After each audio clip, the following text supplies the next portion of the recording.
Muy buenas noches a todos los que nos acompañan en una emisión más de Lo Marginal en el Centro. El día de hoy hablaremos sobre la reforma al Poder Judicial promovida en el sexenio pasado, en el de López Obrador, pero aprobada en el sexenio de Claudia Sheinbaum y cuya primera puesta en práctica de esta reforma es la elección de jueces y magistrados del Poder Judicial.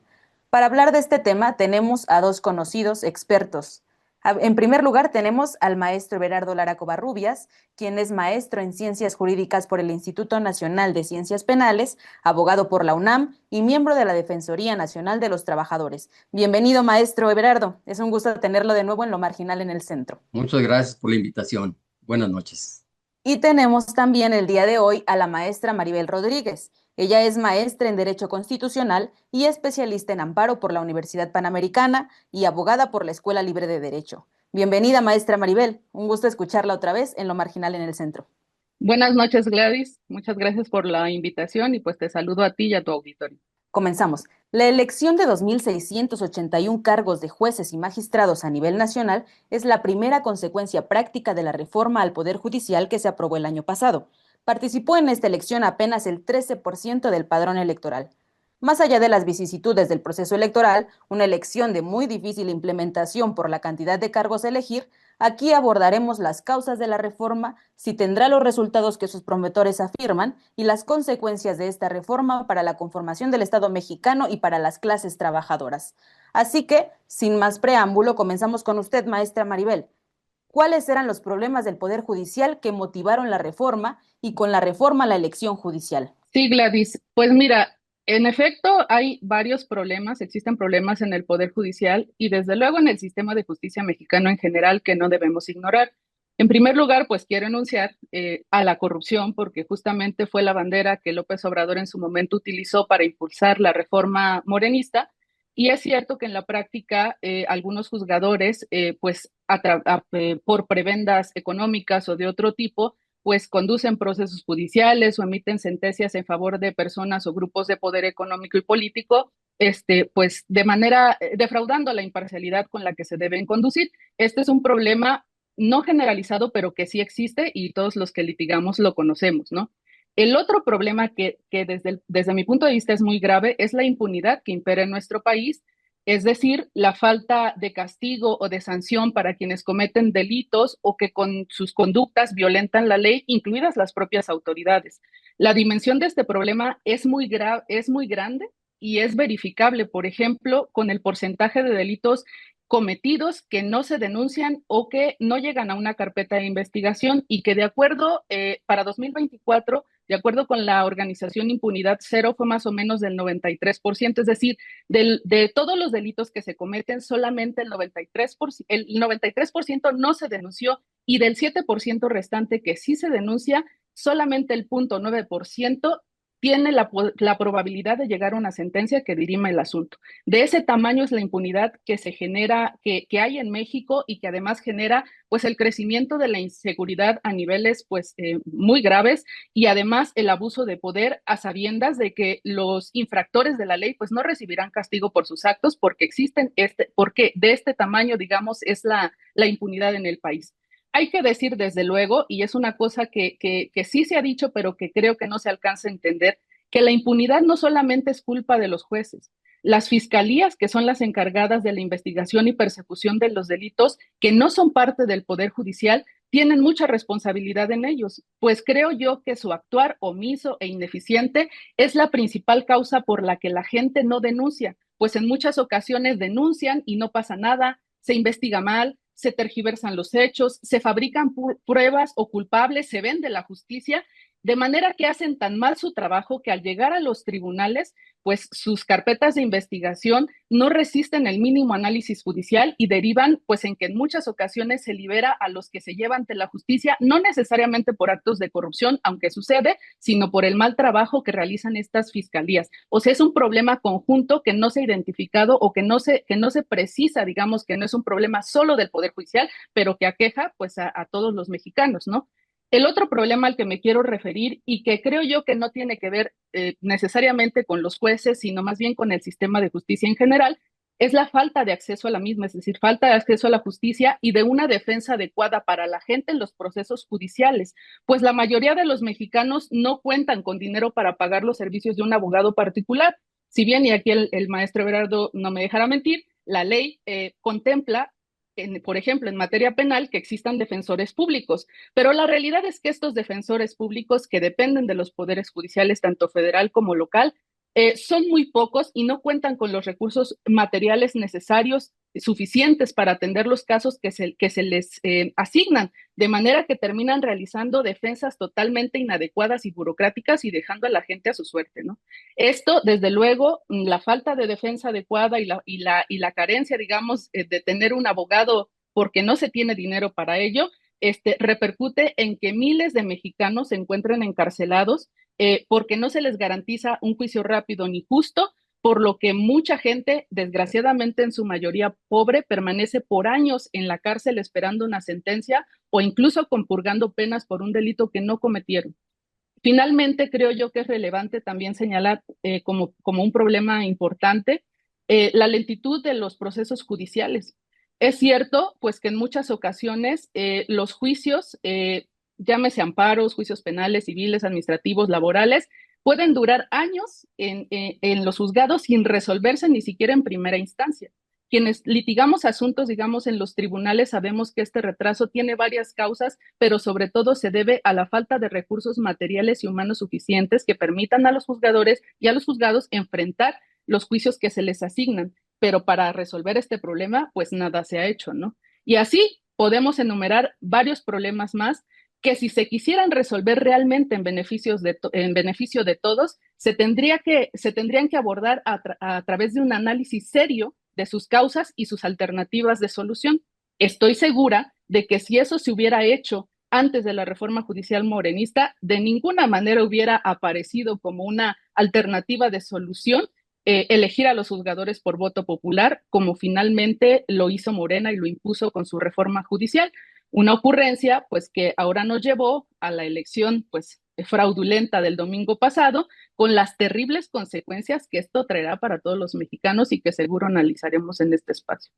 Ha puesto puntos importantes sobre la mesa, maestra Maribel. El Poder Judicial tenía problemas, la corrupción, la parcialidad, impunidad, con consecuencias importantes como el abuso de poder, pero estos problemas no dependían totalmente del Poder Judicial, entonces necesitaba reformarse.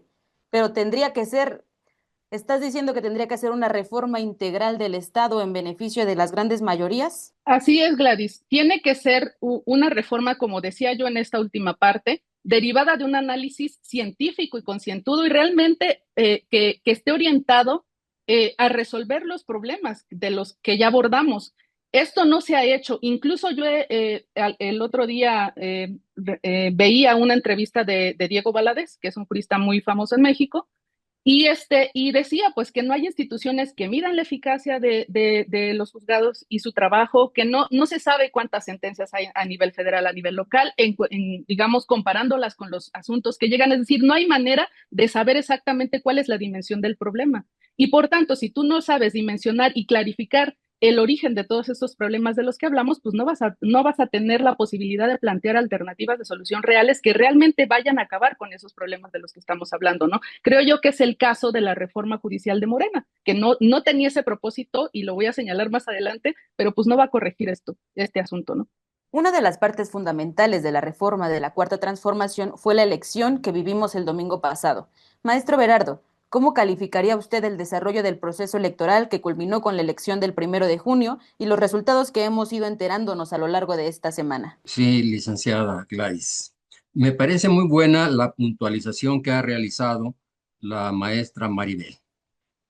realmente sí estaba justificada una reforma, pero en la forma que se hizo, con las características que se hizo, la verdad es que eh, las cosas quedaron peor, van a estar peor que como estaban. Mire usted, la verdad es que me encuentro en una gran dificultad para enlistar siquiera la cantidad de vicios y de arbitrariedades que conllevaron todo el proceso. Y entonces solamente me voy a referir a algunos de los más trascendentes. La reforma, que también se conoció como una parte del Plan C del presidente López Obrador y que fue presentado el 5 de febrero del 24, se llegó a ella y que tenía como punto central la elección de jueces, magistrados y ministros, fue aprobada al vapor, aprobada por un Congreso de la Unión. Pues, ¿cómo podríamos decir? Para aprobar los cambios a la Constitución se requiere mayoría calificada y Morena no la tenía. Repito, porque el pueblo mexicano no le dio mayoría calificada. Mire, voy a detenerme solamente muy rápidamente en ese punto. Para la Cámara de Diputados, Morena obtuvo el 56% y se asignaron el 75% de los diputados, una sobrerepresentación de casi el 20%. Ese no tenía derecho. Y en la Cámara de Senadores la mecánica fue diferente. Compraron, tampoco les alcanzaban los votos. Cuando dicen, no, es que el pueblo nos dio ese derecho, no se los dio. Ustedes se lo robaron. En la Cámara de Senadores les faltaban senadores. ¿Qué hicieron? Pues compraron es una manera de decir, a un senador del estado de Veracruz que lo tenían enjuiciado y le plantearon o bien cárcel o te pasa a Morena. Y se pasó a Morena. Compraron también a un senador de Tabasco que había hecho campaña contra Morena y lo alinearon a Morena. Y también una senadora del PRI-PAN de Michoacán y también de esa manera aprobaron en el Congreso de la Unión esta reforma. Luego viene la aprobación en los congresos de los estados. Eso fue una vergüenza. No hubo discusión. En algunos estados, en 20 minutos, no leyeron la reforma, la aprobaron a medianoche. La verdad es que incluso todo para que el 15 de septiembre del 24 fuera publicado por el señor presidente Andrés Manuel López Obrador. Pero todavía más. Es elemental que cuando empiece el proceso electoral deben estar las reglas, pues el proceso electoral empezó en septiembre, pero las leyes secundarias se aprobaron en octubre. Eso significa más o menos como si empieza un partido de fútbol y a medio partido cambian las reglas. Así digamos, esa es la dicho de manera súper sintética algunas de las violaciones, pero luego viene la elección. Miren, la elección que es la médula de la pregunta de usted. Bueno, todos sabemos el resultado. Yo fui a votar, yo y conocí, y además en una zona populosa del sur de la Ciudad de México, a menos de 500 metros de las oficinas centrales del Instituto Nacional Electoral y a 300 metros del Instituto Electoral de la Ciudad de México. Y la verdad estaba desierto, estaba desolado, habíamos cuatro gentes. Yo estuve revisando con todo cuidado, teniendo la tranquilidad de que no había ninguna cola y durante la hora que estuve ahí no llegó ni una persona. Miren, aquí están las boletas. Ahorita las voy a ver la cantidad de irracionalidades que conllevan. Yo estuve contando, le digo, que estuve viendo cuántas gentes estaban en mis boletas. Número 288 nombres. Y yo debería de escoger a 53. ¿En qué cabeza cabe?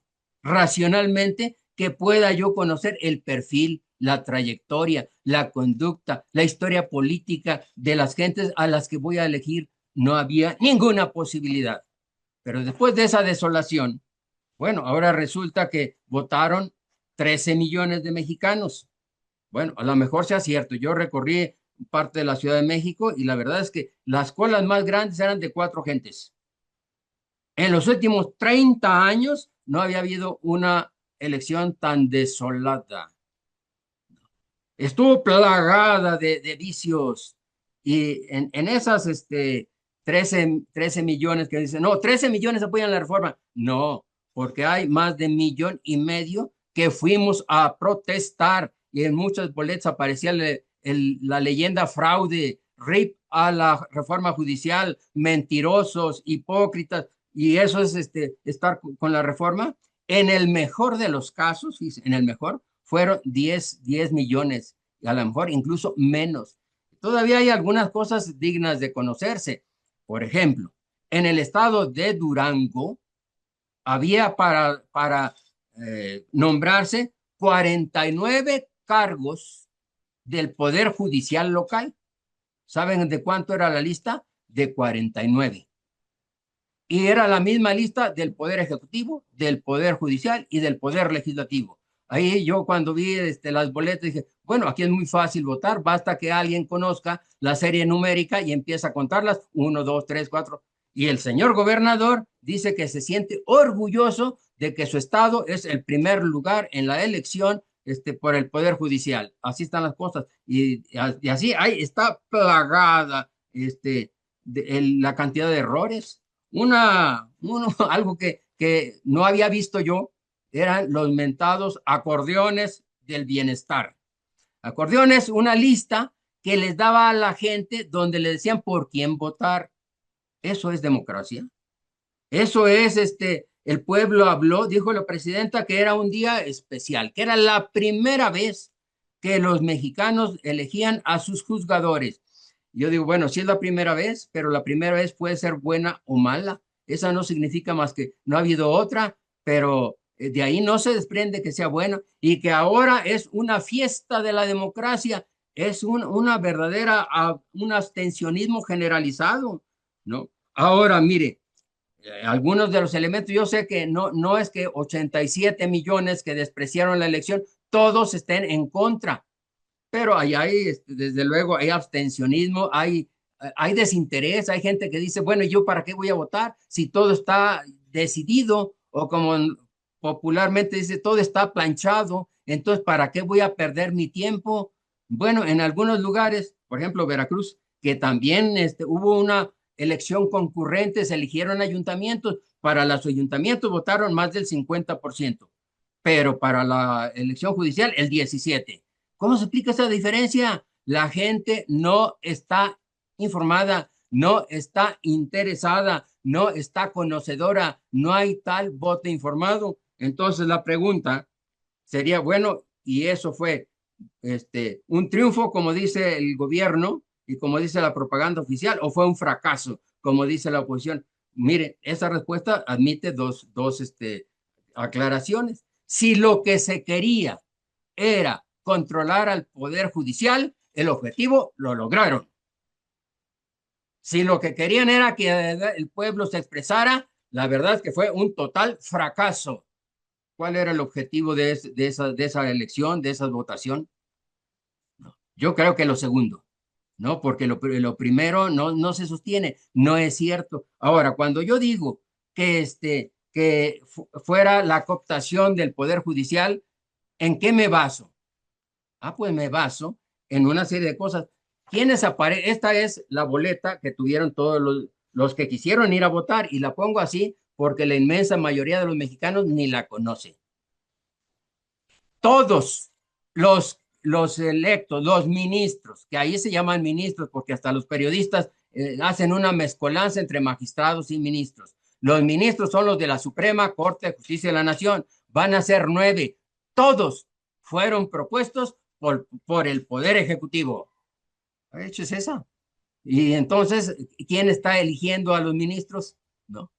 Todo el mundo sabía que las 3 ministras que están en funciones, me refiero a Lenia Batres, me refiero a Yasmín Esquivel Moza, me refiero a Ortiz Moza, todo, iban a quedar porque aparecían en todos los acordeones del bienestar.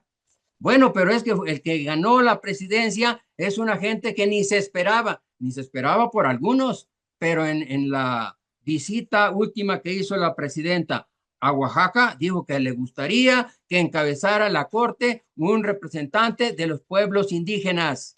vaya, nos hizo un retrato hablado, nada más faltó el nombre y por tanto no hay ninguna, pero ninguna sorpresa, todos. Ya le dije las tres y luego esta señora y luego está Estela Ríos. ¿Quién era Estela Ríos? Pues la jurídica de López Obrador, la que sustituyó a Julio Scherer, que fue destituido por una serie de tranzas. Entonces, la corte es de Morena. Eso es lo que querían, eso tienen. Ahora, a nivel local, pues a nivel local, también los gobernadores metieron mano, los grupos caciquiles se apoderaron de los nombramientos de jueces. Ahorita lo que tenemos ya en claro son los integrantes de la Suprema Corte, pero para abajo está igual. Y eso es lo que es, digamos que yo así calificaría la elección. Podría decir muchísimas, pero muchísimas cosas, pues muy reveladoras sobre lo que significa, pero mire, dos cosas más, ¿no? La misma mecánica de la elección, además de que al ciudadano lo sometieron a una prueba de que, pues, digamos que basta que a cualquier participante le pregunte, a ver, dame 6 nombres de las personas por las que tú votaste y ahí no van a saber cuáles. Es un absurdo. Y luego, ¿dónde se van a contar los votos? Antes se contaban frente a la gente, ante los ciudadanos. Yo voy a votar y ahí yo me quedo y espero que se cuente ahí, que digan cuánto ganó. Pues aquí no, se llevan al Consejo Electoral. Dicen que, bueno, sigue siendo ciudadanos porque en el Consejo Electoral, digo, en el distrito electoral también hay ciudadanos. No, pues sí, así pueden llevarlo a una cantina y de todas maneras será ciudadano. Y luego quitaron una regla que era esencial, que los boletos que no se usaban se eliminaban. Pues ahora no. ¿Y por qué no se eliminaron? Para facilitar las maniobras.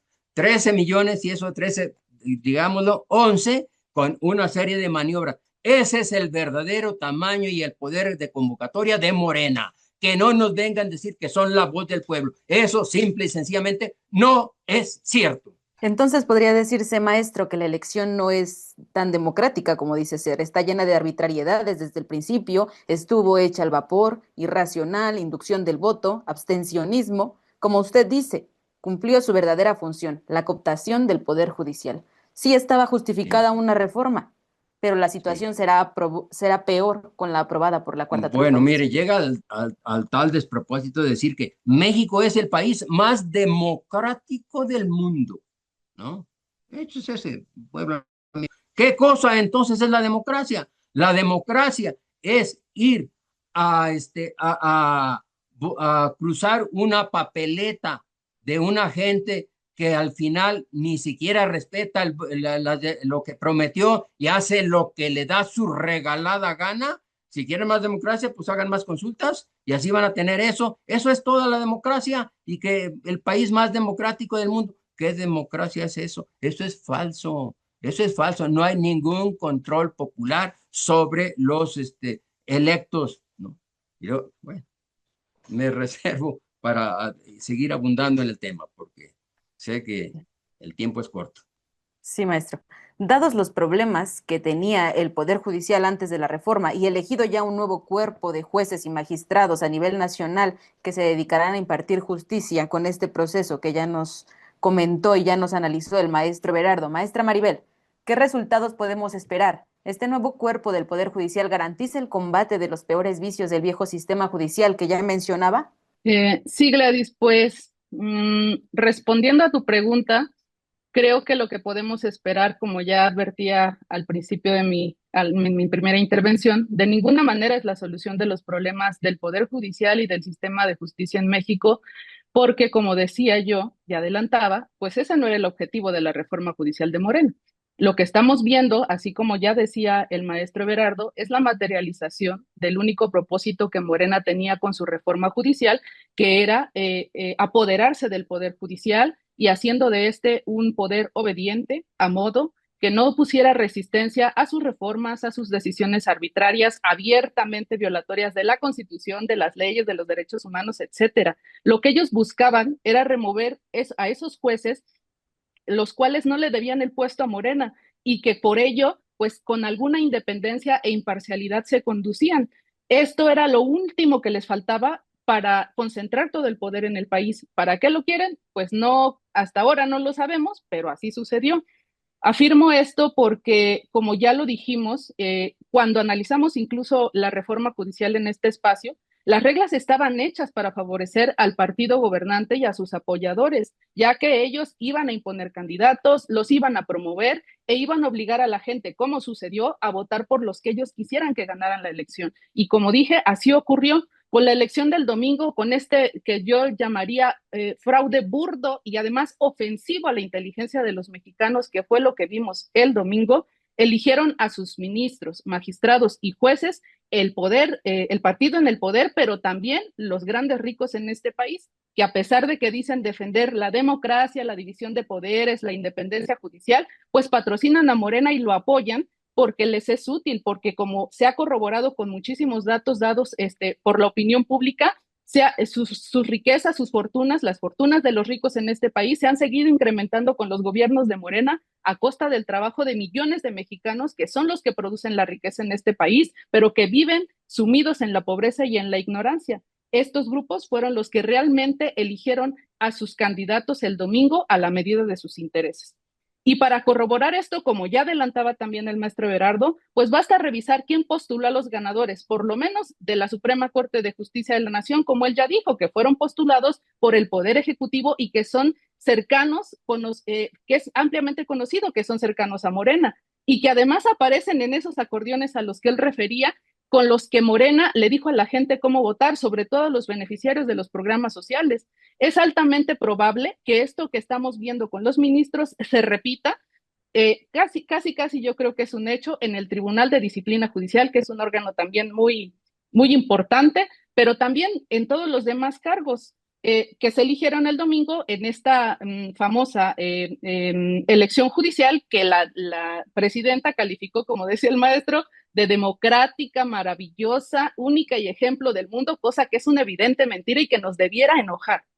Ahora bien, respecto a si esta elección judicial y la elección de nuevos perfiles judiciales va a acabar con los viejos problemas del sistema judicial, pues mi respuesta, como ya decía, es que no. El control de los juzgadores, que era una de las cosas a las que más se refirieron por grupos de poder y grupos políticos, no se terminará. Por el contrario, se agudizará porque, como ya vimos, las reglas estaban hechas para obligar a quienes quisieran postularse para algún cargo de elección judicial a buscar patrocinios de quienes pudieran mover gente o tuvieran los recursos necesarios para garantizarle los votos para ganar. Y por ello vimos a candidatos promovidos por Morena, pero también por otros partidos políticos, pero también por grupos religiosos como La Luz del Mundo, por grupos económicos relevantes, incluso por grupos delincuenciales y con perfiles pues altamente cuestionables, por decirlo menos, ¿no? Y esto no es especulación, estos casos están plenamente documentados. Y si nosotros consideramos todo esto, los jueces ganadores van a ser independientes e imparciales, pues esto es un evidente no, porque quienes llegan al cargo llegan ya con una deuda de favores que en algún momento tendrán que pagar en favor de quienes los hicieron ganar, llámese gobierno, llámese particulares, ¿no? Y además, si por ahí resultara algún juzgador rebelde que quisiera realizar su tarea como debe, con imparcialidad e independencia, pues habrá un tribunal de disciplina judicial, lo que le han llamado la Santa Inquisición Judicial, para poder sancionar o remover de su cargo a aquel juez que no cumpla con su obligación, desde su punto de vista, claro está. Por tanto, el resultado de esta elección por voto popular, como ya decía al principio, pues agudizará solamente los problemas del sistema de justicia. Yo creo que no tardará mucho en evidenciarse, por ejemplo, el error de no valorar la capacidad y la experiencia de los perfiles de los candidatos pues que aspiraban a estos cargos y que es un problema serio y del que pues no se habla mucho, queriéndolo minimizar, pero que más bien que el partido en el poder ha querido minimizar, diciendo que vale más un juez honesto que uno preparado, cosa que es un error, sobre todo para esta tarea específica. Creo que pronto veremos cómo se retrasan aún más de lo que ya son los procesos judiciales por la inexperiencia de los nuevos jueces. Creo que veremos crecer la impunidad a pasos acelerados, la corrupción entre el cuerpo del Poder Judicial, porque nada se ha hecho y nada se hizo con esta reforma para corregir sus causas. Creo que aumentará el nepotismo, que es otra cosa que también se criticó por parte de los morenistas, pero ahora disfrazado de elección democrática, porque Monreal ya dijo, ¿no? Él tiene a toda su familia en el gobierno de Zacatecas y a nivel federal, pero fueron electos por voto popular, según dijo él, ¿no? Y todo esto, finalmente, pues se traducirá en un perjuicio para la gente común, ¿no? Para la gente que no pudo poner un juez allí, porque aunque no lo sepan o no estén conscientes de ello, pues necesitan jueces imparciales e independientes que les resuelvan en justicia sus conflictos, ¿no? Este nuevo cuerpo entonces impartirá sin ningún pudor una verdadera justicia a modo para quienes tienen el poder económico y sus representantes políticos. Maestro Berardo, todos estos vicios y problemas agravados que traerá el nuevo Poder Judicial, ¿qué consecuencias traerá en la vida de la gente común, de las grandes mayorías? Sí, Gladys. Bueno, mire, continuando con el análisis que hace la licenciada, la maestra Maribel. Yo estoy de acuerdo que las consecuencias son graves. A veces la gente piensa que el asunto judicial no es de su incumbencia, que es asunto de abogados, que es asunto de gente peleonera, que ella nunca va a pisar un juzgado, un tribunal, una procuraduría. Pero la verdad es que esa visión es errónea. Porque en nuestra vida, yo le diría a un trabajador, ¿y qué? Nunca vas a quejarte de un despido, nunca vas a solicitar una reinstalación, te van a respetar tus derechos, tu aguinaldo, tus vacaciones, tu antigüedad, tu finiquito, tus utilidades, todo eso, entonces no vas a tener problemas. O en materia familiar, nunca vas a tramitar un divorcio, nunca vas a pedir la guardia y custodia, nunca vas a pedir una pensión alimenticia. O en materia civil, nunca vas a tener un problema con tu vecino, nunca vas a tener un problema sobre la propiedad, si te quieren quitar tu terreno, si te quieren quitar tu casa, si sufres un daño, si te roban tu carro, si te roban, entonces tú no te estás salvo de todos los problemas. O tú, pequeño comerciante o empresario, tú no vas a tener nunca un problema de que te quieran cobrar más impuestos. Y yo podría ahí seguir, nunca vas a necesitar tramitar un amparo. No, los aspectos judiciales deben ser motivo del interés de la gente. No es cualquier cosa. Ahora, la elección que tuvimos está plagada de errores y de mentiras. Mire, aquí tengo un juego desgraciadamente no se ve o casi no se ve, pero aquí están, la baraja de las que recibió un ciudadano de la Ciudad de México, y sé que en otros estados fue todavía más grande. Bueno, entonces aparece que una parte de los candidatos fueron promovidos, postulados por el Poder Judicial. Falso. El Poder Judicial no postuló a nadie. Todos son o postulados por el Ejecutivo o el Judicial, digo, o el Legislativo, porque el Judicial, cumpliendo con una orden de amparo, dijo, yo no postulo a nadie. Se le mintió ampliamente, en grande. Ahora, me han preguntado, bueno, y siendo tan poca la participación, ¿es obligatoria? La respuesta, desgraciadamente, es obligatoria, porque así lo establecieron fraudulentamente en la Constitución. Aunque han sido muy pocos, aunque ha sido escasísima la votación, esos van a ser los ministros de la Corte y esos van a ser los jueces y los magistrados. O sea que la cosa es verdaderamente grave. Sé que ha habido opiniones que, bueno, van a promover un, la anulación de la elección por el cúmulo de irregularidades. Yo diría, bueno, el cúmulo de irregularidades es cierto, es más de las que dicen, esa es la verdad. Sin embargo, ¿quiénes tendrían que juzgar? El Tribunal Electoral del Poder Judicial de la Federación, la máxima autoridad electoral, pues sí, son ellos. No tienen perspectiva. No hay, repito, no hay un remedio que te lo tomes en la noche y amanezcas sano. La cosa es a largo plazo. Yo creo que, y voy a dedicarle 2 o 3 minutos a eso, las consecuencias, como decía la licenciada Maribel, pues son graves. Y ese Poder Judicial va a ser independiente, digamos que yo le voy a poder ganar un juicio al poder. A ver, gánenle un juicio al SAT con ese Poder Judicial, a los poderosos.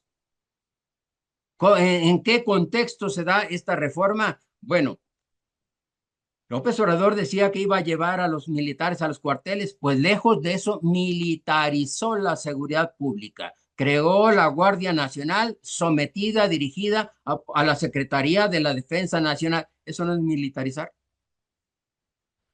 Y luego aumentaron el catálogo de delitos de prisión preventiva oficiosa. ¿Qué es eso? Ah, bueno, que te detienen cuando te acusan de uno de esa lista, aunque no se haya demostrado, te detienen para investigar, cuando debiera que te investigan para después detenerte.